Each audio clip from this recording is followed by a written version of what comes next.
So where is your peace right now? Let's see, it's 8 o'clock. Where is your peace?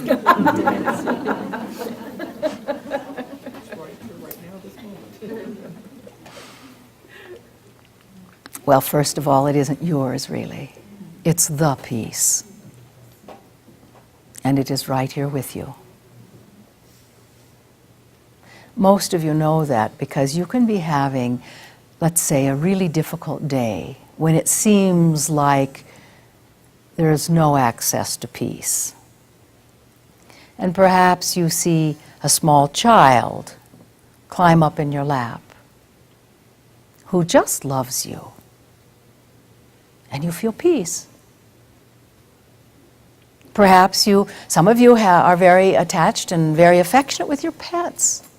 And you see this little being crawl up on your lap who just loves you. And you feel peace. So the peace was there all along. You just weren't paying attention. You see? Now that's really not too hard, is it?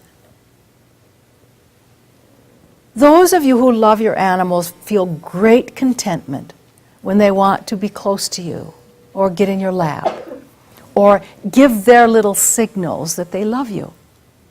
You feel great contentment at that. Often that's true with children as well, isn't it? And other people.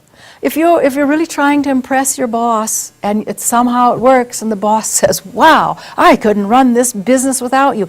The stress you had 5 minutes prior to that just melts and you find contentment. So it's not something that's out there. It's already here. It is the peace and the contentment, and believe it or not, the spiritual plane of all traditions, we don't get picky here, is trying to surround you with peace and contentment at all times. Because that is reflective of your true nature, you see. When the ego gets upset, that's not your true nature. Egos do that. Don't cross that line. I've had it. And the egos sometimes do have it.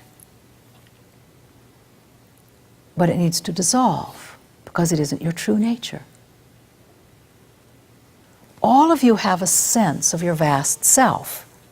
You know, it isn't maybe something you sense all the time, but you have that sense. And every single time you tap into it, have you noticed?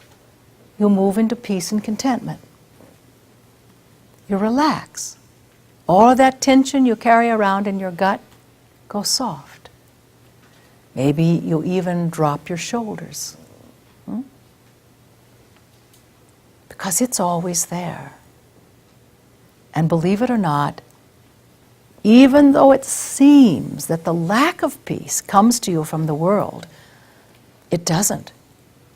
You had to have the karmic imprint, the seed, you might say, for lack of peace.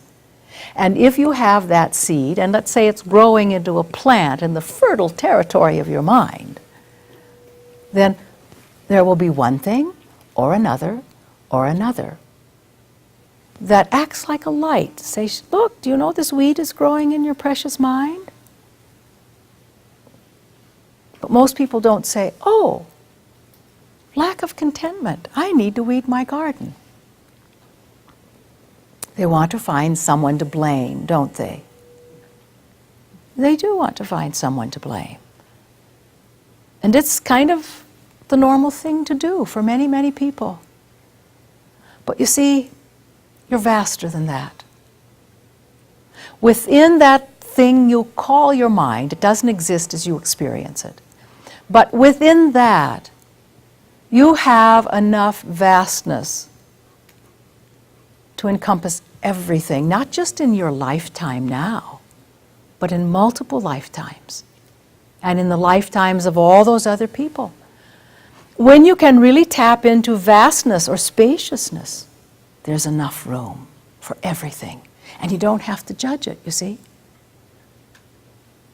If the stock market collapses, you don't have to collapse.